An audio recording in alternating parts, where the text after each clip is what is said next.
tatanungin mo si Sir Sanchez kung magkaroon ka ng label ng perfume. Okay, gawa nyo nga po ako ng pabango na Otlum perfume. Yes! Pwede! Pati Hiwaga perfume.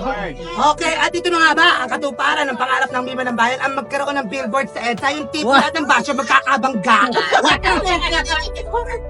Diba? Oy, kayong mga businessman, huwag kayong mag-alala dahil ang inyo po nga, tao dito puhunan sa amin. Sa akin, kay Hiwaga, hindi kayo magsisisi. We are the most trending personality nowadays. Wow! Hindi dahil pangit ka, wala ka na kinabukasan, hindi lahat ng oras ang maganda ang panalo. Now, din kay Hiwaga! Ay, Hiwaga? Thank you po. Oh my God, meron ka din!